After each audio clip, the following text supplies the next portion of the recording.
নমস্কার, আপনারা দেখছেন ঈশান বাংলা খবর। সঙ্গে রয়েছি আমি চন্দ্রিমা। প্রথমে সংবাদ শিরোনাম। মাত্র 22 আসনে কংগ্রেস, মিয়াতে সব বাজি, বিস্ফোরক মুখ্যমন্ত্রী।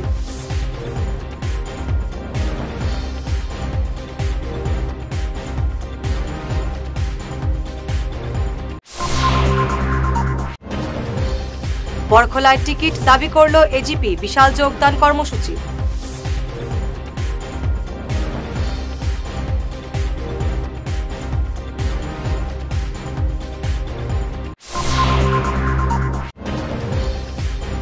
চা জনগোষ্ঠীর শিক্ষক নিয়োগের নথি ভেরিফিকেশন নিয়ে বিতর্ক।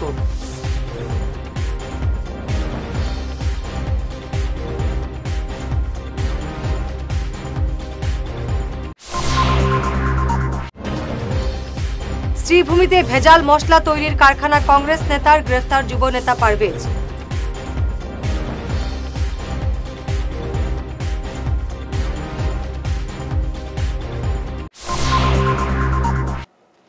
এবারে বিস্তারিত ঈশান বাংলা খবর।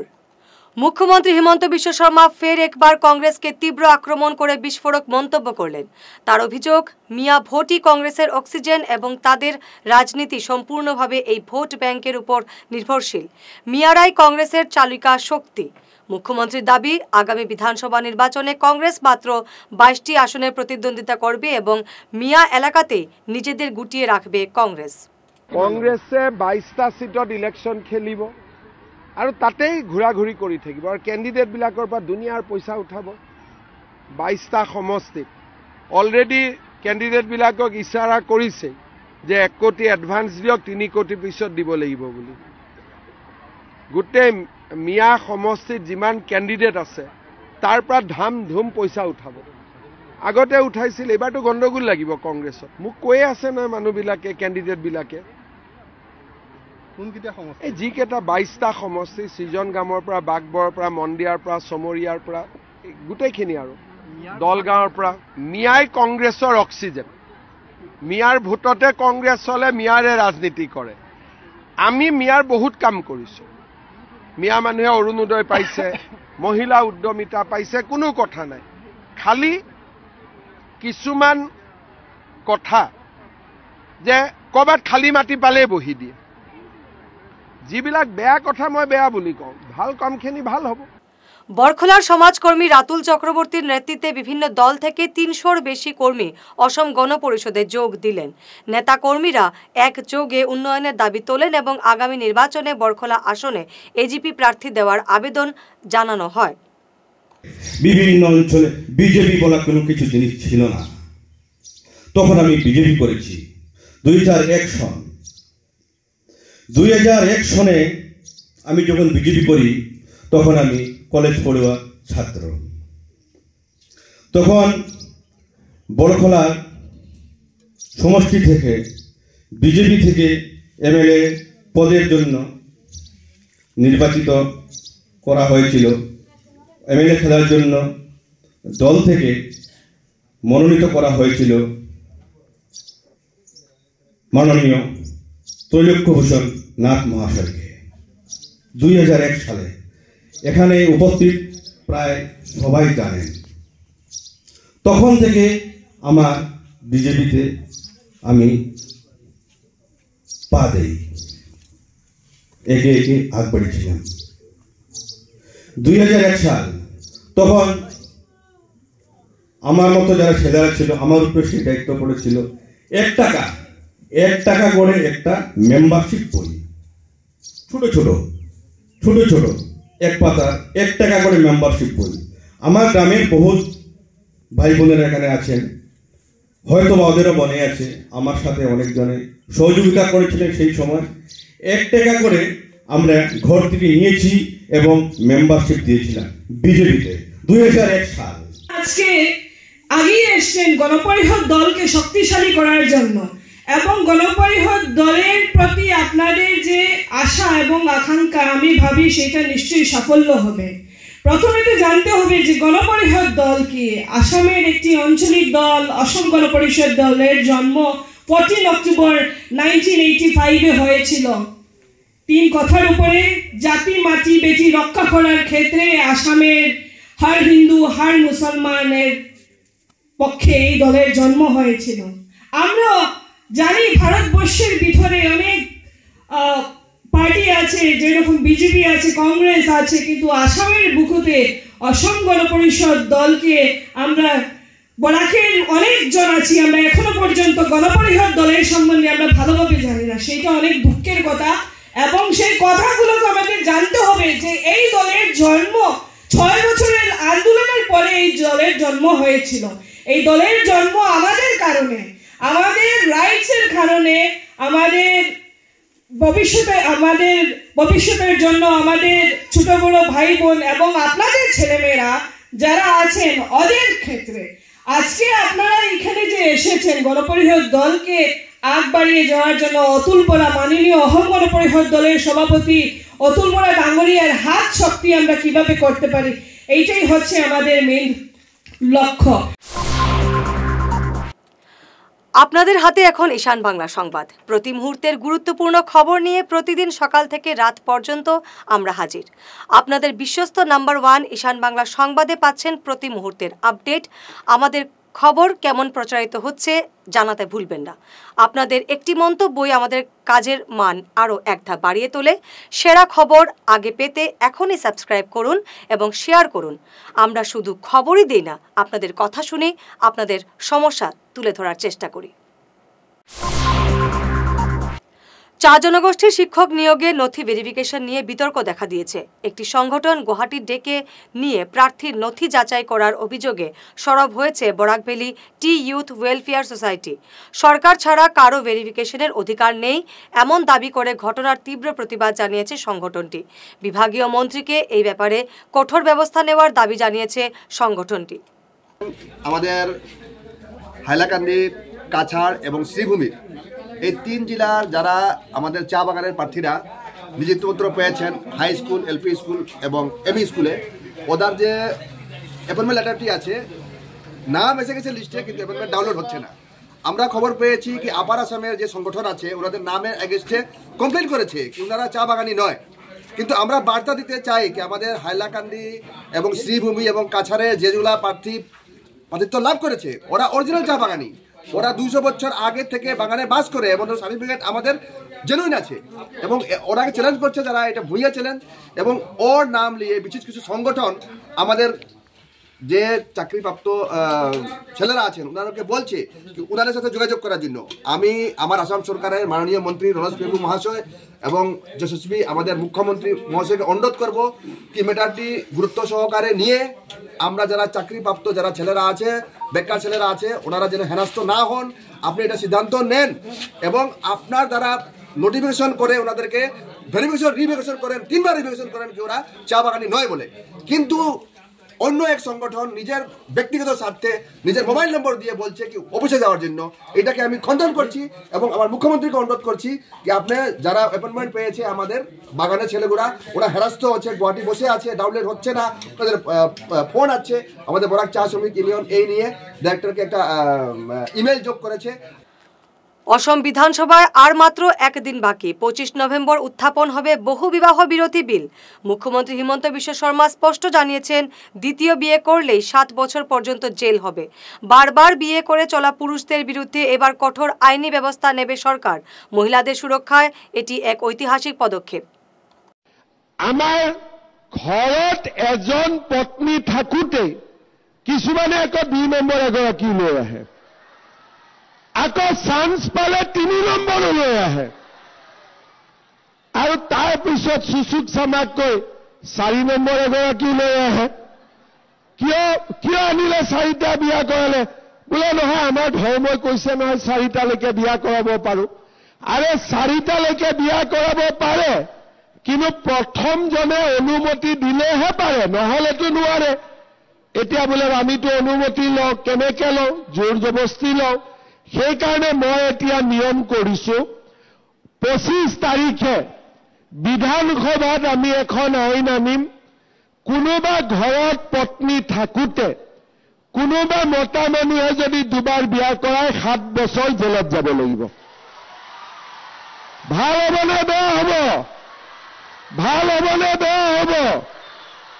শিলচর স্পোর্টস গ্রাউন্ডে বাণিজ্যিক মেলা আয়োজনের প্রতিবাদে গর্জে উঠল ফুটবল একাডেমি। বারবার মেলা আয়োজনের ফলে অনুশীলনে ব্যাঘাত, মাঠের ক্ষতি এবং খেলোয়াড়দের পারফরম্যান্স নষ্ট হচ্ছে বলে তাদের অভিযোগ। খেলার মাঠ শুধু খেলার জন্য, এমন দাবি জানিয়ে একাডেমি হুঁশিয়ারি দিয়ে বলেছে ভবিষ্যতে মেলার আয়োজন করলে আন্দোলনের পথে হাঁটবেন তারা। আমরা শিলচর স্পোর্টিং ক্লাবে 25 বছরের জন্য আমরা একটা লিজ নিয়েছিলাম এবং সেই মাঠের ইনফ্রাস্ট্রাকচার, আজকের যে পজিশন মাঠের বা ফেন্সিং উইন্সিং, এগুলো সব আমরাই করেছি গভর্নমেন্ট অনুদান বা প্রাইভেটলি অনুদান নিয়ে। আমাদের 25 বছর পূর্তি হয়ে গেছে, কিন্তু এগ্রিমেন্টটা রিনিউ হয় নাই। কিন্তু রিনিউ না হলেও আমরা এনজয় করছি, আমরা কাজ চালিয়ে যাচ্ছি। কিন্তু কদিন আগে দেখলাম শিলচর স্পোর্টিং অথরিটি একটা ট্রেড ফেয়ারকে ভাড়া দিয়ে দিয়েছে। দেওয়ার পর আমরা আইনের আশ্রয় নিলাম এবং আমরা সেটা নিয়ে একটা কেসও করেছি। পরবর্তীকালে আমরা local MLA, minister, deputy commissioner ওদেরকেও ইনফরমেশন দিয়েছি যাতে অতি সত্ত্বে এটা বন্ধ করার জন্য। এই মাঠ থেকেই আমাদের 3টে ছেলে দেশের হয়ে রিপ্রেজেন্ট করেছে। এছাড়াও অনেক স্টেট খেলেছে, চাকরি পেয়েছে অনেক ছেলে। তো এখান থেকেই কিন্তু ছেলেগুলো বেরিয়ে এসছে। এই যে অবস্থা, ফিউচারটা কি হবে সেটা সবারই জানা। এই মাঠটা পলি মাটি দিয়ে বানিয়েছি সো দ্যাট বাচ্চারা যদি মাঠে পড়ে, কারণ ফুটবল তো বডি কন্ট্যাক্ট গেম, পড়বে উঠবে যাতে ইনজুরি না হয়। তো সেই জন্যই মাঠটা সফট থাকে, এটা গ্রিনিশ সব সময় থাকে। কিন্তু যে অবস্থা করেছে ট্র্যাক দিয়ে কবে যেন প্লেয়েবল কন্ডিশন হবে সেটা বলা মুশকিল। এমনিতে আমরা ন্যাচারাল গ্রাউন্ডে সকাল বিকাল মিলে 50-60 জন ছেলে প্র্যাকটিস করে। এছাড়াও আমাদের টার্ফে প্রায় 100 ছেলেরা আছে যারা সন্ধ্যার সময় করে বা সকালবেলা এসে করে আর কি। हम लोग इधर बैठे हैं क्योंकि हम लोग के जो नेचुरल ग्राउंड है उसमें अभी ट्रेड फेयर हो रहे हैं। हम लोग ठंड का मौसम है तो हम लोग नेचुरल में खेलते हैं। एक ट्रेड फेयर के कारण हम लोग खेल नहीं पा रहे। तो मैं रिक्वेस्ट कर रहा हूँ ट्रेड फेयर कम्युनिटी को, प्लीज़ इधर से हट जाइए। इतने सारे क्रैंक ट्रक्स आके हम लोग के ग्राउंड को एकदम डैमेज कर दे, इसलिए हम लोग अगर खेले तो हम लोग को इधर कोई सीरियस इंजरी हो सकती है।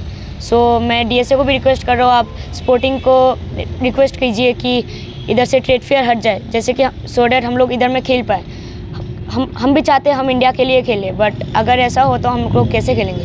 हम लोग का प्रैक्टिस भी अभी बंद चल रहा है कुछ इसी कारण से हम लोग नेचुरल में खेल नहीं पा रहे। तो हम लोग जो विंटर्स के टाइम पे हम लोग नेचुरल ग्राउंड में खेलते हैं, तो अभी क्या हो रहा है, ट्रेड फेयर की वजह से फेयर के लिए मतलब बहुत सारे ट्रक्स आ रहे हैं, जेसीबीज ये सब आ रहे हैं, जिस वजह से हम लोग का ग्राउंड जो है वो पूरी तरह ख़राब हो गया है। वो टायर मार्क्स उसमें बैठ गए हैं, फिर बहुत सारे पत्थर वगैरह भी उसमें आ गए हैं, जिस वजह से अभी हम लोग उधर खेल नहीं पा रहे। अगर हम खेलें तो हमें इंजरीज भी आ सकते हैं, तो इस वजह से हम खेल नहीं पा रहे। तो मैं रिक्वेस्ट करती हूँ इस ट्रेड फेयर कम्युनिटी को कि वो जो ये ट्रेड फेयर है वो इस ग्राउंड को छोड़ दे, क्योंकि अगर वो लोग ये सब करते रहेंगे तो नहीं खेल पाएंगे इस ग्राउंड में। और मैं डीएसए को भी रिक्वेस्ट करूँगी कि वो स्पोर्टिंग क्लब को जो है वो समझाए थोड़ा सा कि जो ट्रेड कम्युनिटी है वो ना करे यहाँ पे। हम लोग विंटर में नेचुरल ग्राउंड में खेलते हैं, जो कि हमारा नेचुरल ग्राउंड अभी स्पोर्टिंग ले जा रहा है। सर हम लोग डीएसए को भी रिक्वेस्ट करते हैं कि आप लोग स्पोर्टिंग को समझाए कि हमारा ग्राउंड नहीं ले जाए। सर अभी हम लोग को भी इंडिया के लिए खेलना है सर, इसलिए हम लोग के ग्राउंड को मत लिया जाए सर।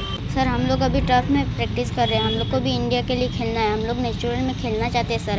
हम लोग विंटर में नेचुरल को खेलते हैं और जब बारिश और समर आता है तब हम टर्फ में खेलते हैं। अभी हमारा विंटर में खेल नहीं पा रहे सर। हम लोग का ट्रेनिंग बहुत दिन बंद हो रहा है सर, इसलिए हम लोग को ट्रेड फेयर हेड बहुत ट्रक्स आ रहे, गाड़ी जैसे भी सारे कि हमारे नेचुरल ग्राउंड को ख़राब करने के लिए सर। नामी कोम्पानिर मशला नकल करार दाये ग्रेफ्तार हलेन श्रीभूमिर नीलामबाजार ब्लक यूथ कংগ্রেস सभापति पारवेज मुंशी। पाथारकांदिर काबारी बंदे अभियान चालिए पुलिश ताके ग्रेफ्तार करेছে। घटनास्थल থেকে বিপুল পরিমাণ নকল মশলা এবং সরঞ্জাম বাজেয়াপ্ত করা হয়েছে। ভেজাল মশলা তৈরির অভিযোগে কংগ্রেস নেতার গ্রেফতারির ঘটনায় এলাকায় তীব্র চাঞ্চল্য দেখা দিয়েছে। শীতের মধ্যেও ঘুম ভাঙছে না পরিবহন বিভাগের। অতিরিক্ত বোঝাই লাইমস্টোন এবং কয়লা নিয়ে লরিগুলো চলছে অবাধে। অতিরিক্ত ওজনের জন্য রাজপথে আটকে যাচ্ছে একাধিক লরি, ফলে সৃষ্টি হচ্ছে তীব্র যানজট আর বিপাকে পড়ছেন সাধারণ জনতা। এমন চিত্র শ্রীভূমির। প্রশ্ন উঠেছে, এই বেপরোয়া ওভারলোডিং কি সত্যি পরিবহন বিভাগের নাকের ডগা দিয়ে চলছে? জননিরাপত্তা এবং রাস্তার ক্ষতির দায়ভার কে নেবে? জল জীবন মিশন প্রকল্পের নল বসেছে 2 বছর আগে, কিন্তু জল আসে না। পানীয় জলের তীব্র সংকটে ভুগছেন উধারবন্দের চন্দ্রপুর পার্ট 1-এর গ্রামের বাসিন্দারা। কংগ্রেস নেতা তাপস দাস স্থানীয় বিধায়ককে আক্রমণ করে বলেন, বিধায়ক এই দরিদ্র মানুষের সমস্যা সমাধানে সম্পূর্ণ ব্যর্থ। তিনি রাজ্য সরকারের কাছে দ্রুত গ্রামে জল সরবরাহের ব্যবস্থা করার দাবি জানিয়েছেন।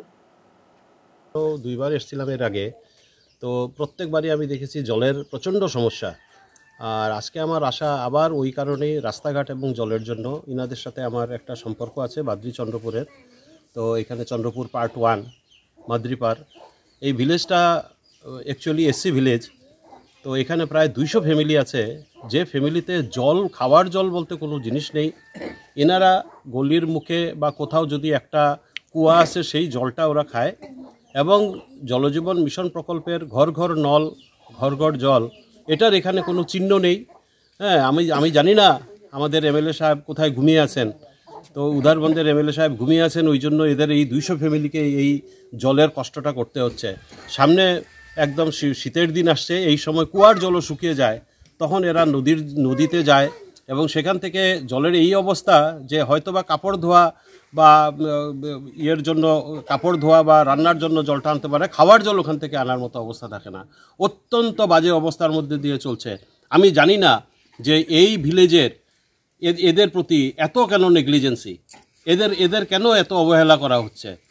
হ্যাঁ, তো যাই হোক, এখানে রাস্তাঘাটের অবস্থাও অত্যন্ত খারাপ এবং বারবার বলা সত্ত্বেও বারে বারে এরা জানিয়েছে, আবেদন জানিয়েছে, তবুও আমাদের সরকারের কোনো ধরনের এদের উপর কোনো নজর পড়েনি এবং আমাদের এমএলএ সাহেব কখনো এই ভিলেজে আসেননি।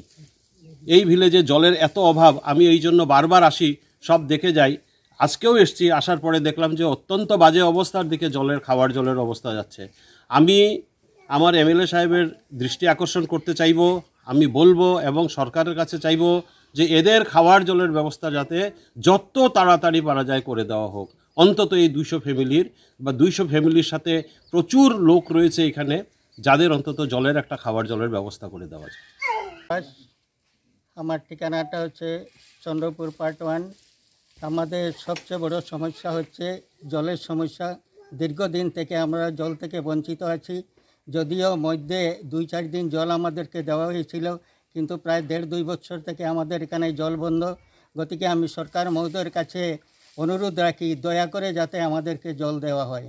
এছাড়া আমাদের রাস্তাঘাটের সমস্যাটা বড় জটিল, রাস্তা একবারে নষ্ট হয়ে গেছে। সুতরাং সরকার তদন্তক্রমে যাতে আমাদের রাস্তাটাকে পুনর্নির্মাণ করে দেন। আমার নাম আহ্লাদ নমরসুদ্র। আচ্ছা, আমার বাড়ির মাঝে 3 পরিবার আছে আমরা। আমার বাড়ির আজ পর্যন্ত 5ও দিছে না, তারা জলের 5ও দিছে না, কোনো জাত কোনো সিস্টেমও নাই। জল তো আমরা নদীর থেকে জলটা খাই, ও 5ও দিছে না, 5ও আজ পর্যন্ত দিছে না। এটা হলে আমার নামে, আমরা নামে গান্ডু হইছে না বলে। গতকাল কাছাড়ের বড়সাঙ্গন এলাকার রতনপুর কলোনিতে সর্বজনীন শ্রী শ্রী শনি মন্দির কমিটির পরিচালনায় বার্ষিক শনি পূজা অনুষ্ঠিত হল। পূজা শেষে বস্ত্র বিতরণ, বিশিষ্টদের সংবর্ধনা এবং সাংস্কৃতিক সন্ধ্যার আয়োজন করা হয়। প্রাক্তন বিধায়ক কিশোরনাথ সহ সমাজের বিশিষ্ট ব্যক্তিরা উপস্থিত ছিলেন। অনুষ্ঠান শেষে মহাপ্রসাদ বিতরণ করা হয়। বরখোলা সমষ্টির তাপাং মণ্ডলের অন্তর্গত এই রতনপুর কলোনিতে শনি মন্দিরে আজকে বাৎসরিক উৎসব ছিল। আর সেই উৎসবে মন্দির কমিটির সভাপতি সহ সকল সদস্যকে ধন্যবাদ দিচ্ছি যে ওনারা আমাকে আজকে আমন্ত্রণ করেছেন এত একটা সুন্দর অনুষ্ঠানে। আমরা এখানে এসে শনি বাবার চরণে আমরা পুষ্পাঞ্জলি দিয়েছি, শনি বাবার কাছ থেকে আশীর্বাদ নিয়েছি আর সবার জন্য মঙ্গল কামনা করেছি। আর এখানে দেখতে পেয়েছি যে অনেক এলাকার জনগণ ভক্তবৃন্দরা অনেক সমাগম হয়েছে, খুব সুন্দরভাবে অনুষ্ঠানটা হয়েছে। আর অনুষ্ঠানের মাধ্যমে দেখতে পেয়েছি অনেক দূর থেকে অনেকেরা এসেছেন। আর আমি আবারও আমার এই শনি মন্দির কমিটির সভাপতি এবং সকল সদস্যকে ধন্যবাদ দিচ্ছি যে এত সুন্দর একটা অনুষ্ঠান করেছেন আর আমাকে সেই অনুষ্ঠানে অংশগ্রহণ করার সুযোগ করে দিয়েছেন। এই এলাকাটা আগে ছিল অন্য সমষ্টিতে, আর ডিলিমিটেশনের পর এই এলাকাটা এসে গেছে আমাদের বরখোলা সমষ্টির সঙ্গে, যার জন্য সেই সুযোগটা আমি পেয়েছি। আর ওনাদেরকে আমি কথা দিয়েছি, আমার বক্তব্যের মাধ্যমে আমি বলেছি যে আগামী দিনে শনিবার যদি কৃপা হয়, জনগণের যদি সকলের আশীর্বাদ হয়, তো এলাকার উন্নয়ন নিশ্চয়ই হবে। প্রাক্তন মুখ্যমন্ত্রী তরুণ গগৈর পঞ্চম মৃত্যুবার্ষিকীতে তাকে স্মরণ করল শিলচর জেলা কংগ্রেস। প্রয়াত গগৈর প্রতিকৃতিতে মাল্যদান করে শ্রদ্ধাঞ্জলি জানানোর পাশাপাশি বিনামূল্যে চিকিৎসা এবং রক্তদান শিবিরের আয়োজন করে জেলা কংগ্রেস।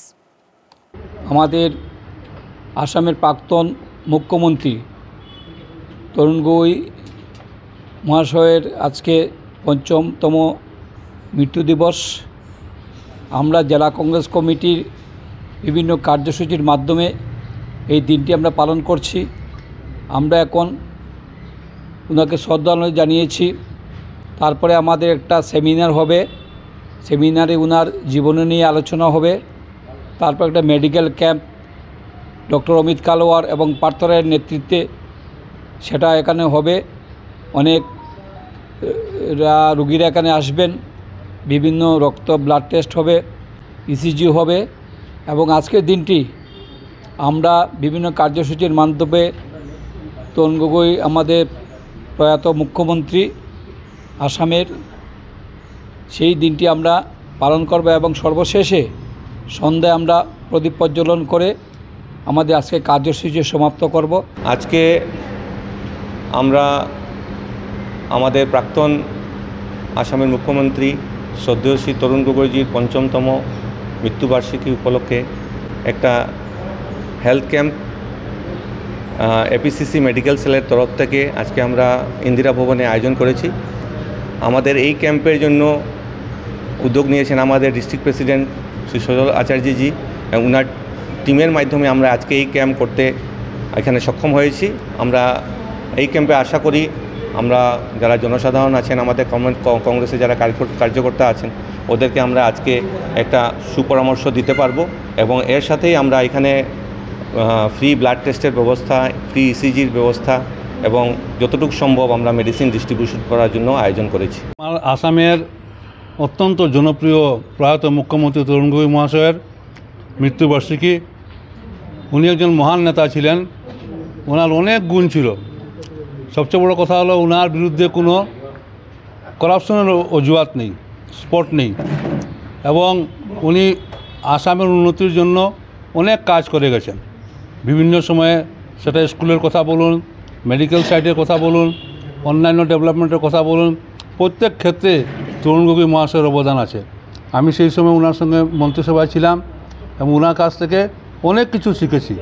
উনি একজন আমার রাজনৈতিক গুরু মহাশয়ের মতো এবং ওনাকে সবচেয়ে বড় যেটা কথা যে ওনার ব্যবহার যেটা অত্যন্ত ভালো এবং যে কোনো বিষয়ে গেলে উনি সুন্দরভাবে সেই জিনিসগুলো বুঝিয়ে দিতেন এবং যেটা ওনার করণীয় ছিল সেটা উনি করতেন, যেটা পারতেন না বলতেন এটা সম্ভব না এবং স্ট্রেট ফরওয়ার্ড লোক ছিলেন। আজকে আমি আমার জীবনে কোনো দিন কোনো বড় বড় শিল্পপতি, কোনো বড় বড় ধনী লোক ওনার চেম্বারে গিয়ে আজ পর্যন্ত আমি বসতে দেখিনি যত উনি জীবিত ছিলেন। এটা হচ্ছে ওনার মহান গুণ এবং সবাইকে সঙ্গে নিয়ে, যত আসামের ওয়ার্কার ছিল, লোক ছিল, সবাইকে সঙ্গে নিয়ে উনি কাজ করেছেন।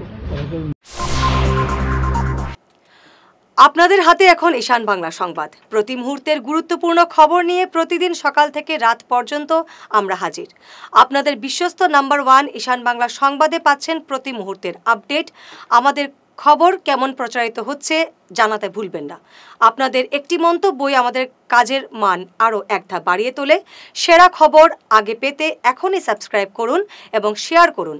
আমরা শুধু খবরই দিই না, আপনাদের কথা শুনে আপনাদের সমস্যা তুলে ধরার চেষ্টা করি। সংবাদ শেষ করার আগে শিরোনাম আরও একবার। মাত্র 22 আসনে কংগ্রেস, মিয়াতে সব বাজি, বিস্ফোরক মুখ্যমন্ত্রী।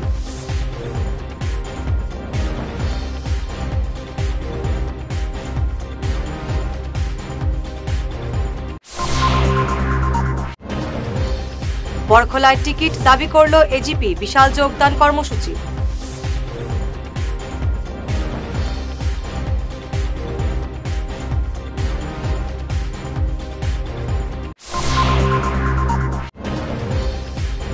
চা জনগোষ্ঠীর শিক্ষক নিয়োগের নথি ভেরিফিকেশন নিয়ে বিতর্ক।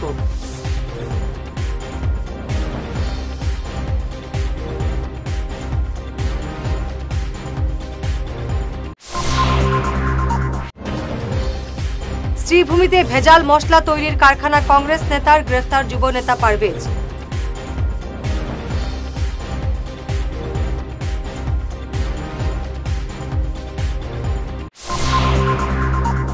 আজকের মতো ঈশান বাংলা খবর এ পর্যন্তই। নমস্কার।